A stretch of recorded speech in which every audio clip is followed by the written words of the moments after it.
गुरु प्यारी साध संगत जी, आज फिर से एक सुंदर सी साखी आप सभी को सुनाने जा रही हूँ। गुरु प्यारी साध संगत जी, हमें परमात्मा से कभी कुछ नहीं मांगना चाहिए। जो लोग मांगते हैं वो सबसे बड़ी गलती करते हैं। आज की साखी हमें स्पष्ट शब्दों में ये समझाएगी कि हम मांग कर कितनी बड़ी गलती करते हैं। तो आइए गुरु प्यारी साध संगत जी, सुनते हैं आज की ये सुंदर सी साखी। ये कहानी है एक गुरु और उनके शिष्यों की। एक शिष्य ने एक दिन अपने गुरु को बड़े ही ध्यान से देखा कि जब वो सुमिरन में बैठते हैं तो ना उनके होंठ हिलते हैं, ना चेहरे पर कोई भाव आते हैं। इसको देख के उसके मन में सवाल उठा। उसने पूछा कि गुरुजी, हम प्रार्थना करते हैं तो हमारे होंठ हिलते हैं, पर आपके तो होंठ ही नहीं हिलते। आप पत्थर की मूरत की तरह खड़े हो जाते हैं। आप कहते क्या है अंदर से? क्योंकि अगर आप अंदर से कुछ भी कहेंगे तो होंठ पर थोड़ा सा तो कंपन आता ही है, चेहरे पर बोलने का भाव भी आता है, लेकिन वो भाव भी आपके चेहरे पर नहीं आता। गुरुजी ने कहा कि बेटा, मैं एक कहानी सुनाता हूँ तुम्हें, और ये मेरी आंखों देखी कहानी है, ये सच्ची कहानी है। जिस दिन से मैंने इस वारदात को देखा है, इस घटना को मैंने अपनी आंखों से देखा है, उस दिन से मेरे अंदर ये बदलाव आया है, और शायद आज के बाद तुम लोगों में भी ये बदलाव आ जाए। तो गुरु प्यारी साध संगत जी, गुरुजी ने वो कहानी कहनी शुरू की। उन्होंने कहा कि मैं एक बार राजधानी से गुजरा और राजमहल के सामने द्वार पर मैंने सम्राट को, यानी कि राजा को, खड़े देखा और एक भिखारी को भी खड़े देखा। वो भिखारी बस खड़ा था, फटे चीथड़े कपड़े, उसके शरीर पर जीर्ण जर्जर देह थी, यानी कि बिल्कुल सूख चुका था, इतना कमज़ोर कि उसकी हड्डियां दिख रही थी, जैसे बहुत दिनों से खाना ना मिला हो। शरीर सूख कर कांटा हो गया था, बस आंखें ही दिए की तरह जगमगा रही थी, जैसे कुछ बोल रही थी। बाकी जीवन जैसे सब तरफ से खत्म हो चुका था। उसके शरीर को देख के लगता था कि अब इसके शरीर में प्राण बाकी रहे नहीं है। वो कैसे खड़ा था, बाकी लोग उसे देख रहे थे, बहुत आश्चर्य कर रहे थे कि ये आदमी खड़ा भी तो है, तो कैसे खड़ा है। लगता था अब गिरा तब गिरा। सम्राट उससे बोले, बोलो क्या चाहते हो?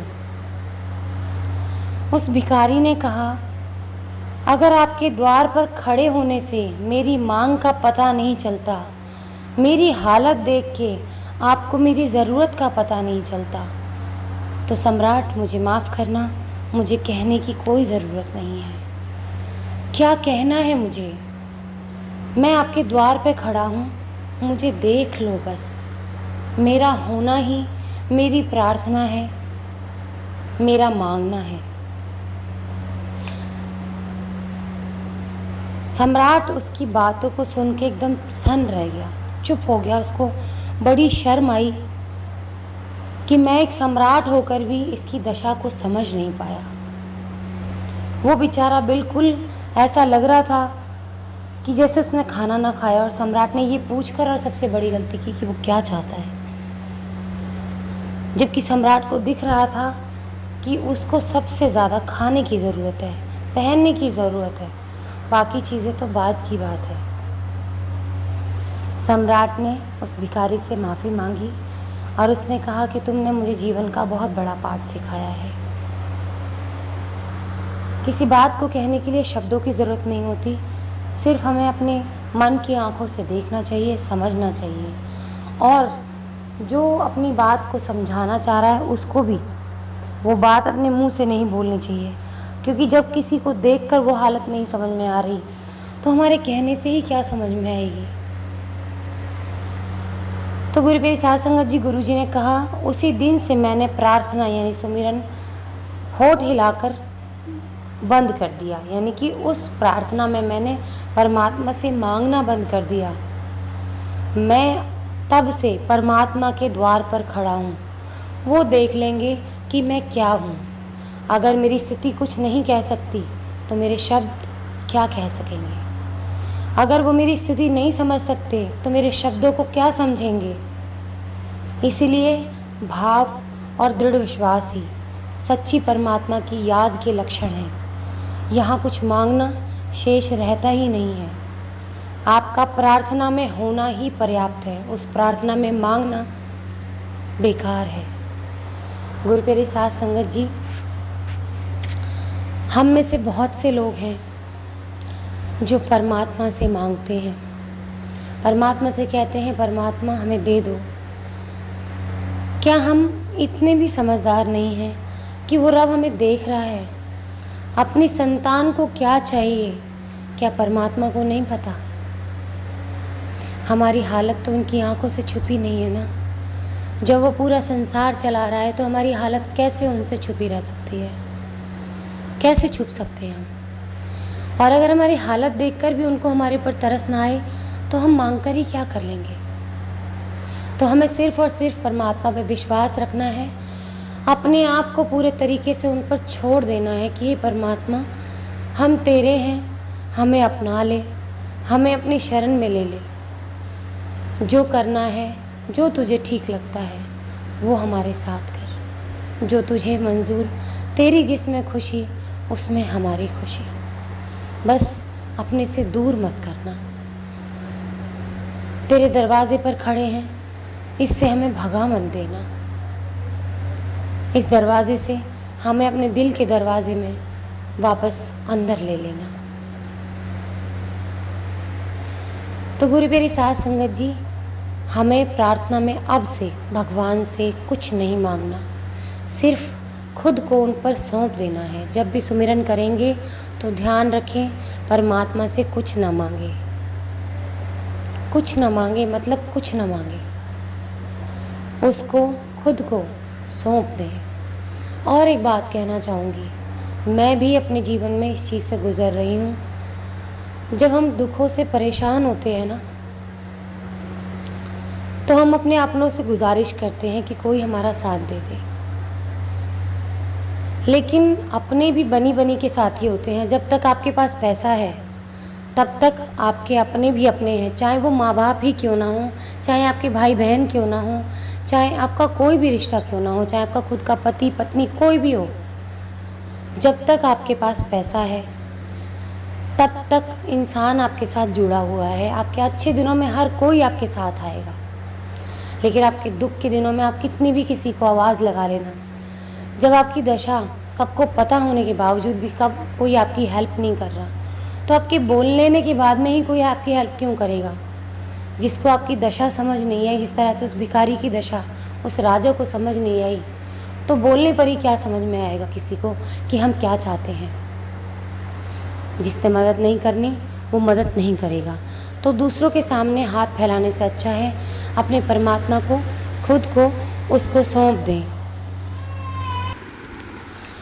अब जो समय मेरे लिए चल रहा है उसमें मैं गिर रही हूँ, उठ रही हूँ, फिर गिर रही हूँ और फिर उठ रही हूँ। जिसके भी साथ दुख के समय आते हैं उनके साथ ऐसा ही होता है कि हम गिरते हैं, फिर उठते हैं, फिर गिरते हैं, फिर उठते हैं। लेकिन हमें हार नहीं माननी। आज मैंने किसी बहन की ज़िंदगी को बड़ी करीब से देखा है। उनकी कहानी सुनी है सच्ची, कि किस तरह से सब ने उनका साथ छोड़ दिया था। सब ने मतलब उनकी माँ बाप भाई बहन पति सास ससुर सब ने साथ छोड़ दिया था। और जो लड़की बेघर थी, जिसका डाइवोर्स का केस चल रहा था, उसको रब ने संभाला। जिसको सब लोग कहते थे कि इसके पास कुछ नहीं है, न रंग है, न रूप है, न दिमाग है, कुछ नहीं कर सकती, उस लड़की ने खुद की मेहनत से खुद को बनाया, खुद का घर बनाया, खुद का आशियाना बनाया। जो लड़की खुद बेघर हो गई थी, 1.5 साल जो बेचारी कभी हॉस्पिटल में समय बिताती थी, कभी कहीं समय बिताती थी, रेंट पर भी उसको कोई मकान नहीं देता था। उसने कितने मुश्किल के दिन देखे। आज उसकी ज़िंदगी से मैंने एक सीख ली है कि मुझे गिरना नहीं है। अगर गिर जाऊंगी तो गिर के उठूंगी ज़रूर, पर अब गिरूंगी नहीं, अब टूटूंगी नहीं, अब मैं उठूंगी। अब मुझे किसी की ज़रूरत नहीं, क्योंकि मुझे समझ में आ गया है इंसान कभी भी आपका साथ नहीं देता है तो सिर्फ वो रब। अगर वो रब चाहे तो दुनिया आपके साथ है, और अगर रब ना चाहे, वो राज़ी नहीं है, तो दुनिया कभी राज़ी नहीं हो सकती। और एक बात बताना चाहूँगी इस साखी के माध्यम से, उस बहन के जीवन में बदलाव देखिए कि दुख के दिनों में सब ने उसको निकाल दिया। जब तलाक हुआ तो माँ बाप ने भी पास में नहीं रखा कि हमारे यहाँ जगह नहीं है, क्योंकि क्या पता उस पर खर्चा करना पड़ता, क्या पता उसकी दूसरी शादी भी करनी पड़ती, तो माँ बाप ने घर से निकाल दिया। लेकिन जब उसने खुद अपनी मेहनत से अपना घर बनाया तो सब लोग लुटेरों की तरह, भिखारियों की तरह चले आए उसके पास कि अपना घर बना लिया, क्योंकि वो पैसा दिखा ना उस बेचारी के साथ। लेकिन उसके दुख के समय में कोई उससे ये पूछने नहीं आया, जब वो हॉस्पिटल्स में भी अकेली थी, कि तू कैसी है। तो गुरु प्यारी साध संगत जी, ये दुनिया ही ऐसी है। मेरा दुख है चाहे आप सबका दुख है, वो एक जैसा ही है। अपने ये इंसान कभी किसी के काम नहीं आते। अगर रब चाहे तो इंसान में भी भगवान का रूप लेके वो आपकी मदद कर देगा, और अगर रब ना चाहे तो आपकी दुनिया में कोई भी मदद नहीं करेगा। रब चाहे तो आप ही खुद के लिए भगवान बन जाओगे। तो इसीलिए लोगों से उम्मीद लगाना बंद करें, शटर बंद कर दें उनके लिए बिल्कुल, और अपना ध्यान सिर्फ़ और सिर्फ परमात्मा में लगाएं। 1 महीना नहीं, 2 महीना नहीं, 3 महीना नहीं, 1 साल नहीं, 2 साल नहीं, कुछ साल बाद ज़रूर आपकी मेहनत रंग लाएगी, आपके परमात्मा का सुमिरन आपके काम आएगा। तो अब से लोगों पर कांटा लगा दें और परमात्मा पर हमेशा के लिए उनके चरणों में खुद को सौंप दें और उनसे मांगना बंद कर दें, और अपने गोल्स को क्लियर रखें लाइफ में, भटके नहीं। आज इसी के साथ इस सुंदर सी साखी को यहीं समाप्त करना चाहूँगी। मिलती हूँ आपसे अपनी अगली वीडियो में नई साखी के साथ। तब तक के लिए खुश रहें, सुमिरन करते रहें, सच्ची सेवा करते रहें। और हाँ, आज आपसे एक बात ज़रूर साझा करना चाहूँगी। आज से मुझे भी किसी इंसान की ज़रूरत नहीं है। मैं अपने लिए पूरी हूँ, क्योंकि मेरा रब मेरे साथ है।